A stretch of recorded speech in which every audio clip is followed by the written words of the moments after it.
You are listening to the War on the Rocks podcast on strategy, defense, and foreign affairs. My name is Nicholas Danforth, and I'm here again with Mike Kofman. Great to be here with you, Mike. Great to have you host this podcast. Now, let's start off. Tell us what the latest is from the front lines. I think there's been quite a bit going on the past week or so, and just to be upfront, it's a very imperfect picture. And as this offensive has been unfolding, I think a lot of us, those who are following the war, have been trying to put together fragmentary evidence, visual evidence that kind of lags the conflict, typically by at least a day or two. So you'll often get footage from battles that took place a couple of days ago. People trying to geolocate that footage and trying to get a sense of how the lines have moved based on where they see images of fighting, where they see Ukrainian troops maybe advancing or putting up flags in towns.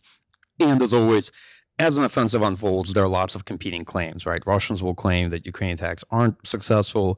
Ukrainian military or political leadership might claim that they're doing pretty well, although they have been rather mum about what's happening in this offensive. They've been keeping a lot of radio silence as to where they are and how things are going compared to previous operations.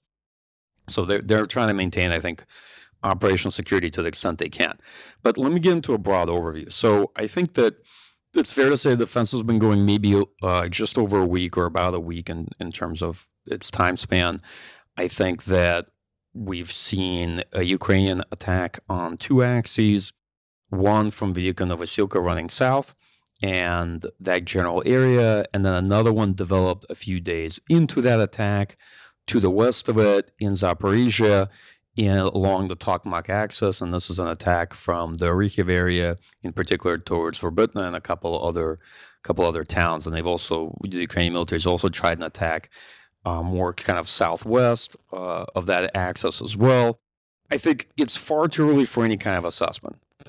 But the general impression is that Ukrainian forces have, in a span of a week, been able to advance on a fairly wide front of maybe around 15 kilometers plus, but to a fairly shallow depth south from Velika Novosilka.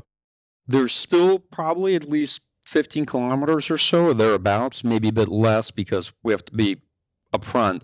We're recording this podcast on Monday morning, so by the time this comes out, the situation might be different, and folks should also keep that in mind. This discussion is going to lag what's happening on a rapidly evolving battlefield. But, they're still a ways away from the Russian main line, but they've made decent progress on that axis. Looking at the push around Orikhiv further south, it's not gone as well. That's where the main Russian defensive lines are in 3 layers, and I think the concentration of the Russian forces is possibly greater there as well. And the Ukrainian military has had less success. They maybe moved the line in 1 or 2 areas by a couple kilometers. And there's also been ongoing fighting well over the past month around Bakhmut, particularly southern and northern flanks of Bakhmut. Ukrainian forces have tried to push around Soledar, to try to push south of Bakhmut. I think there they've been probably a lot more public about what's happening, but I'm not sure. I think the gains have been incremental at best, given the units fighting out there. There you have more experienced units. You have the forces that have been fighting around Bakhmut this entire time and have been pushing since May. And so that's almost I don't know how you would consider that relative to the offensive operations in the south, but that's, maybe overall part of it, but that's its own separate axis of attack that's geographically quite separate. So now you've given us a very good overview of what's happening on all of these fronts, the progress that's being made or isn't being made, but how indicative at this stage is that progress for the broader success of the offensive? I want to be very frank. I think it's far too early to judge the course of this offensive operation for a couple of reasons. I know folks believe that the early days of any offensive are decisive, but I'm going to be honest, it really depends on the plan. The question isn't how Ukrainians are doing or how the offensive is going. The question is, where is the Ukrainian military relative to where they hope to be at this point, and the sort of operational challenges they might have hoped to impose upon the Russian military, and the relative timetables and the forces they have available compared to the ones they have committed and what have you. So I think at this stage, it's fair to say that thus far, the offensive operation relative to the defensive Russian forces, in a lot of places, Russian forces have held, or at least they've been pushed back, but we've not seen dramatic breakthroughs. We've not seen major gains on day one, is looking a lot closer to an offensive operation like what happened in Kherson than Kharkiv. These are obviously imperfect analogies, but we're just using them to inform the conversation. That doesn't mean that's how it's going to proceed or unfold. I think this offensive is going to play out over the course of several weeks, maybe even something like 2 months. Actually, many offensive operations in this war, when I think of them, they're principally campaigns, and they have lasted typically 2 or 3 months. And they've shifted between kind of a maneuver and attritional phase and back to a maneuver phase to the extent that's possible. I think that the early gains the Ukrainian military has made are not insignificant, and it's not that easy to judge yet the impact they've had on the Russian military, because it's clear they're trying to set up some dilemmas for Russian forces by advancing on one-on-one access. I think it's also evident that Ukraine has not committed the bulk of its forces, nor have Ukrainian military units reached Russia's main line yet. And so when folks are asking, well, are we seeing the main effort? Which one is the main effort? There's a fair possibility that the Ukrainian military is going to commit its forces to an axis that they think is likely to prove the most successful, the most lucrative, but we've yet to reach that point in this offensive operation. So a lot of the evaluation is based on how well Ukrainian forces have gone through the initial Russian defenses, but the truth is, you don't necessarily know their objectives, you don't necessarily know the Ukrainian military's timetables, and it's hard to judge some of these things at this point. So I think I'm going to reserve any assessments, and I also dissuade other folks from doing it for a particular reason. You have to ask, what are you basing the judgments off of? Your expectations for the Ukrainian offensive or their expectations for their offensive, right? And how much data do you really have to work with barely a week in, understanding that a lot of the evidence is lagging as well. That said, I'm not going to paint a rosy picture. We've seen plenty of visual evidence of losses, of combat team actions that may have failed or been unsuccessful, of losses of Western equipment, and we should get into that conversation as well, and kind of what to do or how to think about that information. Now, can we say anything at this point about what Ukraine's own expectations are for this offensive? Well, it's clear that at least the two axes we've seen are both in the south. One is Zaporizhzhia, basically on most a straight line axis that would push to Tokmak and then Melitopol, and the other one is further over to southwestern part of Donetsk, kind of abutting Zaporizhzhia. That one would put you on a path potentially towards Mariupol or wherever Ukrainian forces might want to hook after that. Now, the defensive lines there are not as layered. There's one central line, but I would be surprised if the Russian military didn't have reserve lines or wasn't building them right now, seeing that the Ukrainian offensive has been proceeding there for the past week.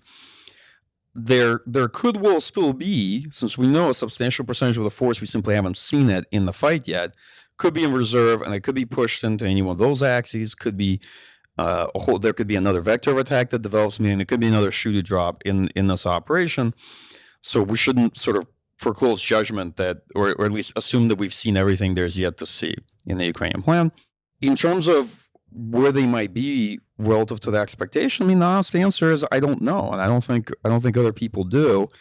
I think that perhaps it's safe to say that those commentators, they had a very rosy interpretation of how this offensive might go. The Russian forces might be routed in days, that the Ukrainian offensive will go like a hot knife through butter. That's clearly not what happened so far, okay? And so those expectations, I think, were unrealistic, to be clear, from the outset. Combined arms maneuver has been proven to be very difficult against a prepared defense in this war, especially without air superiority. Russian forces lack offensive potential. They've not done very well in offensive operations over the course of the winter, but many of us thought the jury would be out to the extent that the Russian military could maintain a defense, an organized defense, conduct some degree of maneuver defense, retreat from lines, what have you. And those entrenchments and extensive minefields they set up, they are a significant factor. We have a series of episodes on a range of things: the Battle of Bakhmut, Mike's firsthand account of his time spent in the city, other experiences from his research trip, more analysis on Wagner and its role in the fight, and what all this means for Russian stability. All this is on the Russia Contingency, Mike's member-only show. To listen to more from Mike, head to warontherocks.com/membership. Sign up today. Who are the Russian troops on these defensive lines? How prepared are they? What equipment do they have? Well, you see, it's actually a mix, right? So you're going to have standard motor rifle units. You're going to have units that have been largely mobilized personnel or mobilized regiments. You're going to have some forces like Cascade and other units from DNR, the Dance People's Republic, which is principally just, it's an extension of seconded force as part of the Russian military. I mean, part of the challenge is Zaporizhzhia is you have 58th Army, and 58th Army has not been particularly exhausted or expended in terms of manpower and material over the past several months of fighting. You'll still have 7th Guards Air Assault Division that's essentially probably a main reserve force for the southern group of forces. You'll have what's left of the naval infantry. They expended a lot of those units during fruitless winter attacks at Vuhledar. But I think in general, it's fair to say that there's a reasonable density of Russian forces to defend along this axis. And the big question is how they adjust if there's a break through the main line. Do they have anything in the way of a mobile reserve that they can push in? They've not been particularly effective typically in counterattacks when there's been a significant breakthrough. But all of that is yet to come. I mean, it's also fair to assess, perhaps we should have a conversation on what we've seen so far of the Western trained and equipped units that Ukraine is using. I was going to ask about that. So you said, right, Western equipment. You mentioned on the Russia contingency last week that we hadn't seen at that point the Western trained units brought into the fray. Where do they stand now? We've seen some of the Western trained and equipped brigades over the past week, 37th in particular, one of the brigades leading the push from Velika Novosilka. We've seen 47th pushing, basically trying to lead one axis of attack down from Orikhiv.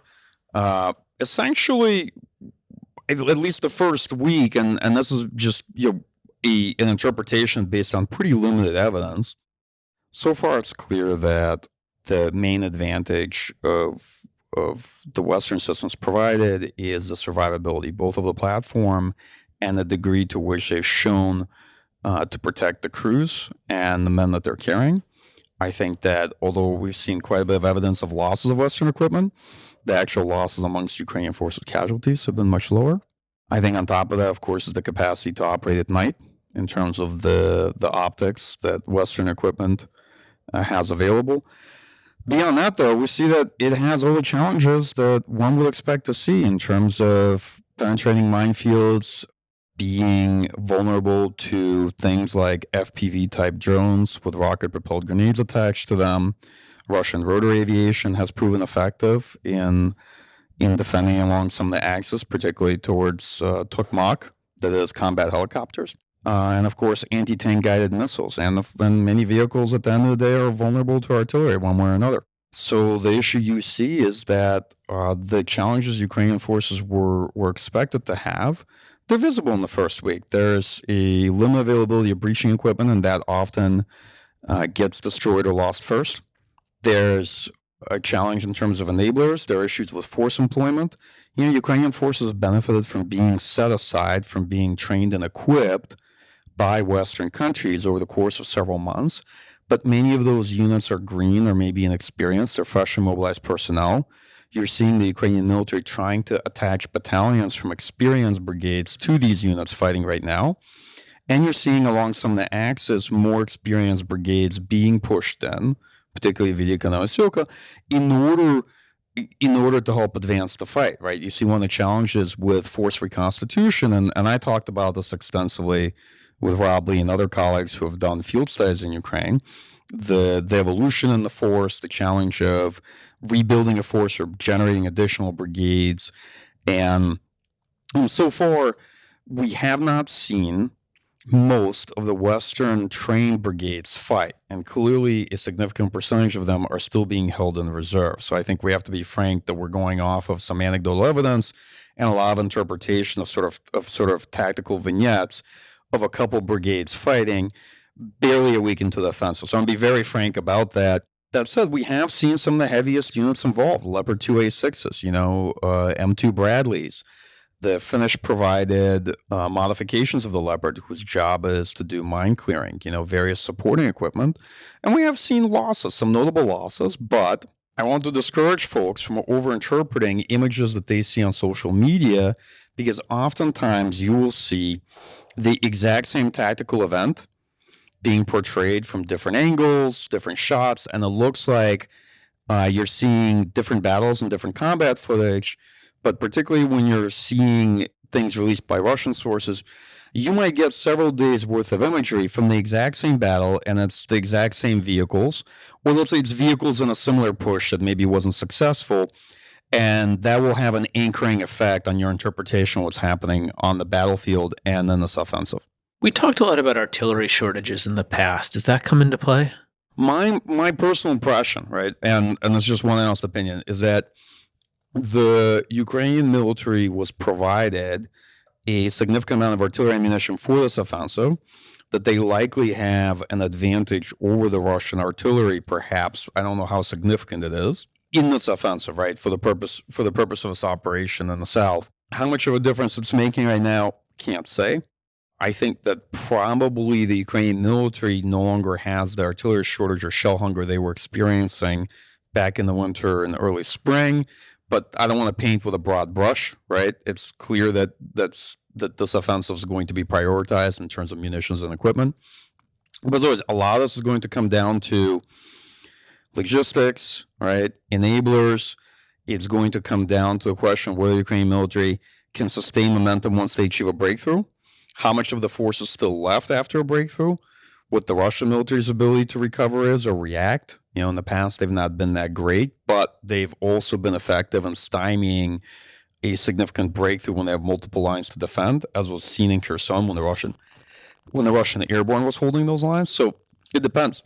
I think it's fair to say right now that the results have been mixed, and the reaction of Russian forces has also varied depending on where you look.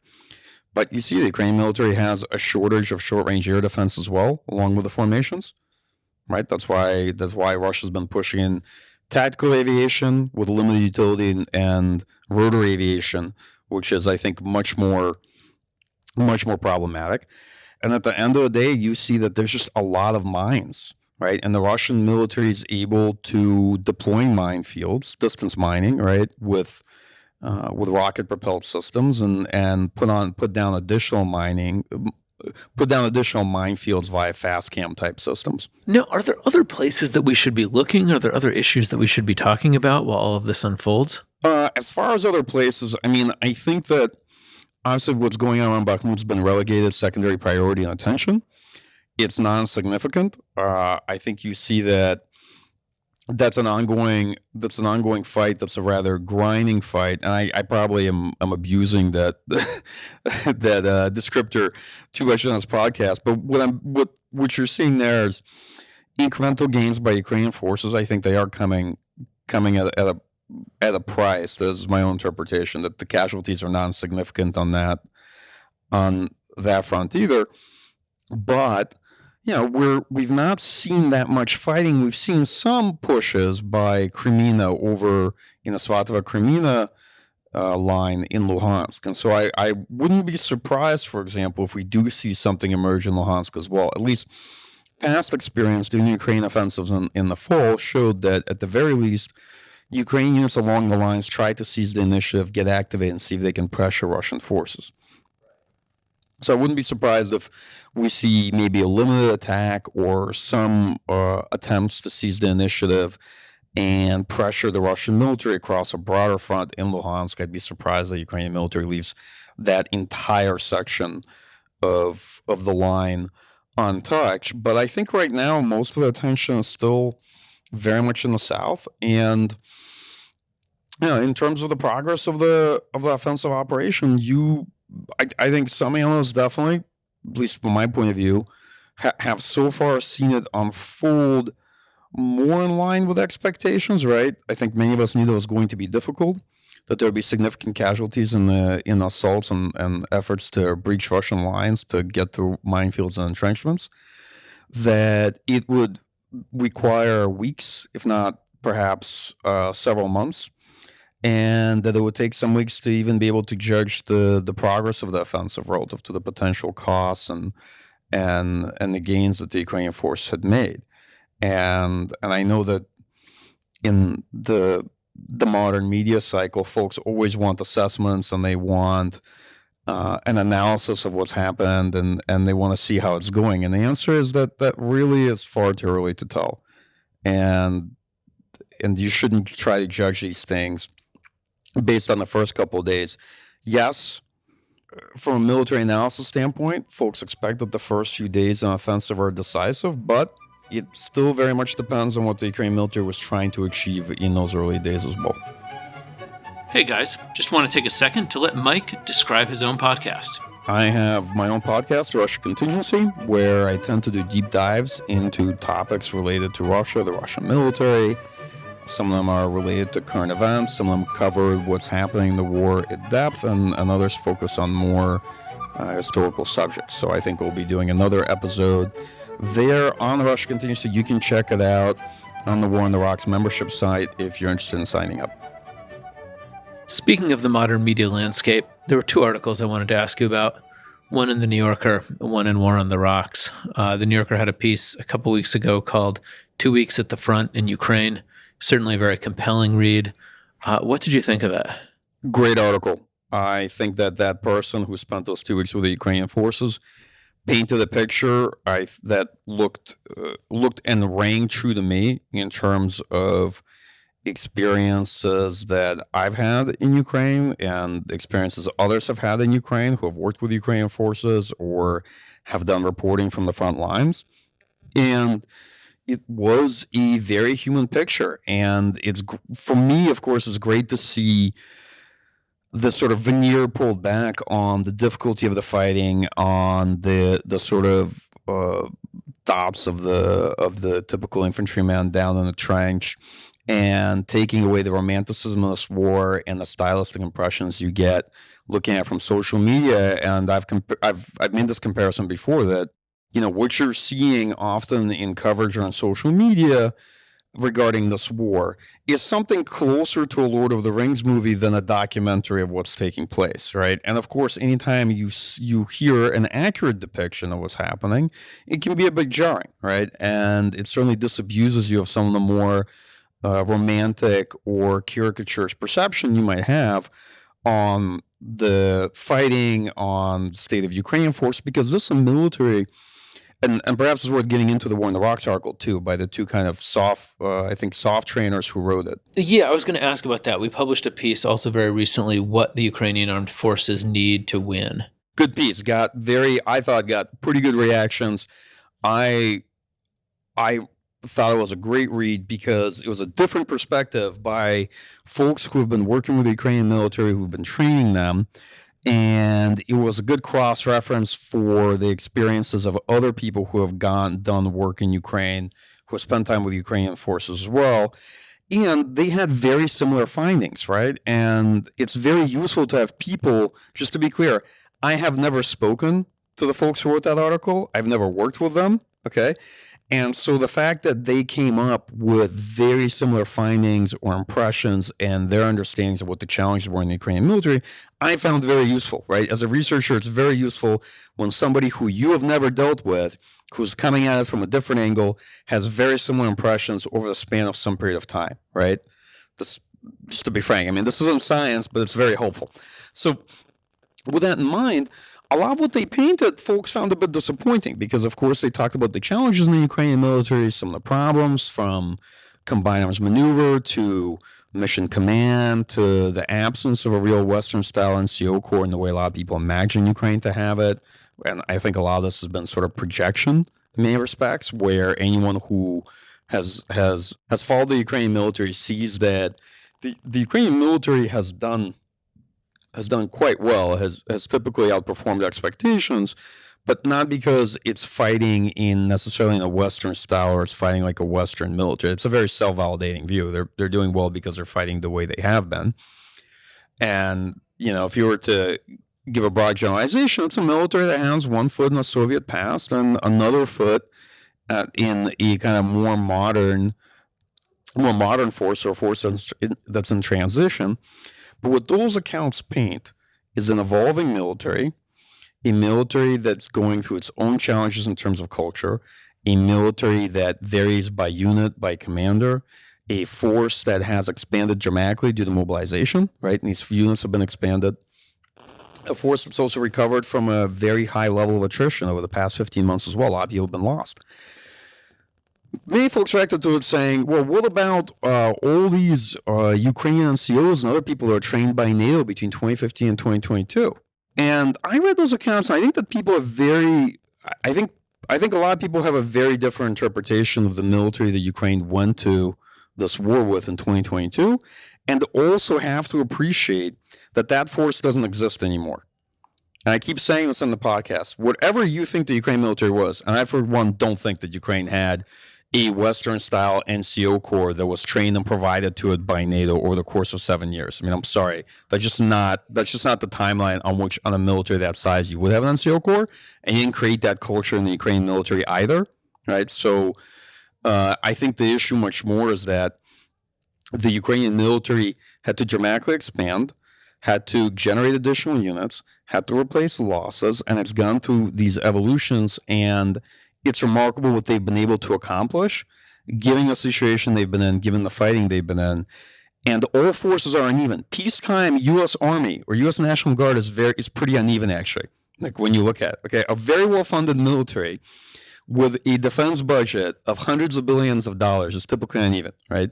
So you can imagine what the Ukrainian military is going to look like at wartime with the level of funding they have and the challenges that they have to deal with.